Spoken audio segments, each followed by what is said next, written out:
Пополната западна трибина на стадионот Никола Мантов вчера попладне се одигра четвртфиналето од Купот на Македонија за фудбалери од генерацијата U19 помеѓу Согово и Македонија Ѓорче Петров. На крајот, по изведувањето на пеналите, се радуваа гостите од Скопје, но мора да им се одаде признание на младите фудбалери на Осогово кои пружија одлична игра. Головите паднаа во 19-та минута кога по една нафрлена топка од левата страна во домашниот 16-тник најдобро се снајде Панче Лазаров и ја смести топката во мрежата на домашниот голман Александар Стоименов. Уште гостите не му се израдуваа на водството, домакините го израмнија резултатот.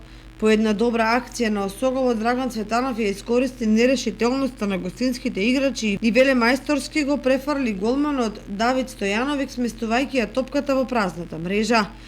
Во пенал рулетот, младите осоговци не го издржаа притисокот домашна публика, па од 4 удари постигнаа само еден гол, а гостите стрела од 3 од 3 за пласман во полуфиналето. Покрај изворедната игра што ја прикажаа двете екипи, сепак главната улога имаше судијата кој замижа пред два прекршока во 16-тникот на гостите.